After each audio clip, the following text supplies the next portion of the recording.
यह तीसरा सूक्त एक नई धारा खोलता है। अब तक अग्नि ने चेतना जगाई, वायु ने प्राण दिया, मित्र वरुण ने सत्य और पवित्रता का आधार बनाया। यहां साधना एक और आयाम में प्रवेश करती है, चिकित्सा, पुनर्जीवन, गति और मंगल शक्ति का आवाहन।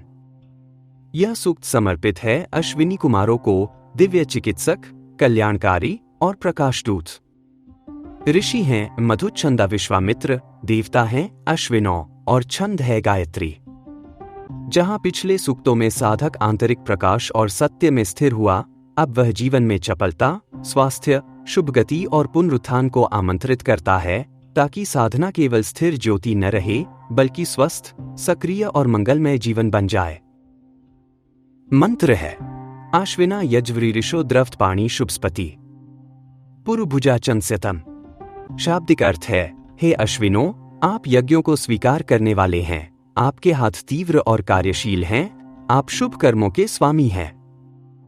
अनेक रूपों में सहायक होकर हमारे पास पधारें और हमें पोषित करें। यहां द्रवत पाणी जीवन में तीव्रता और गतिशील शक्ति का संकेत है। शुभस्पति शुभता, कल्याण और मंगलकारी करुणा के अधिष्ठाता, पुरुभुजा अनेक रूपों में सहायता और संरक्षण देने वाले, और चनस्यतम जो साधक को प्रसन्नता, पोषण और आंतरिक हर्ष प्रदान करते हैं। आध्यात्मिक दृष्टि से यह ऋचा हमें बताती है कि साधना केवल गंभीर तप नहीं, उसमें उल्लास, उपचार और जीवन रस भी है।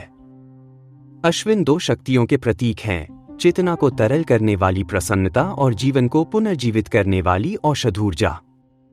यह आह्वान है उस दिव्य चपलता का जो मन को थकान से मुक्त करती है, भावों को ताजगी देती है और आत्मा में आनंद का संचार करती है। भीतर की शांति के बाद अब जीवन की गति को पवित्र बनाना साधक का अगला चरण है। दार्शनिक रूप में यह मंत्र बताता है कि जीवन एक ही धुरी पर नहीं चलता। केवल प्रकाश और सत्य पर्याप्त नहीं, स्वास्थ्य, गति, उमंग और करुणामयी क्रिया भी आवश्यक हैं। अश्विन वह शक्ति हैं जहां उपचार और संरक्षण साथ चलते हैं, जहां गति है पर साथ में सहजता भी, वे संतुलित जीवन ऊर्जा के रूप हैं। यह ऋचा संकेत देती है कि दिव्य जीवन वही है जहां जहां स्थिरता और प्रवाह साथ हों, बुद्धि और प्रसन्नता एक साथ खिलें, तप में भी सुख का रस हो, वही है दिव्य संतुलन का क्षण। व्यावहारिक रूप से यह ऋचा हमें प्रेरित करती है कि हम अपने जीवन में तीव्रता और कोमलता दोनों को अपनाएं। कर्म में गति रखें पर हृदय में सौम्यता। स्वास्थ्य और ऊर्जा को प्राथमिकता दें।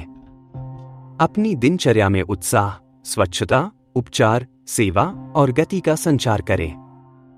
जैसे अश्विनों अनेक रूपों में सहायता करते हैं, वैसे ही जीवन में बहुभूमिकाएं निभाएं और हर भूमिका में कल्याण का भाव रखें। अंततः यह ऋचा कहती है कि साधना का मार्ग केवल आत्मा की ऊर्ध्व गति नहीं, शरीर, मन और जीवन का पुनरुत्थान भी है। जब भीतर सत्य स्थिर हो जाए और हृदय पवित्र हो, तब जीवन में गति और सौभाग्य का स्वागत करो। अश्विनों बताते हैं, चपल रहो पर शांत भी, तेज रहो पर कोमल भी।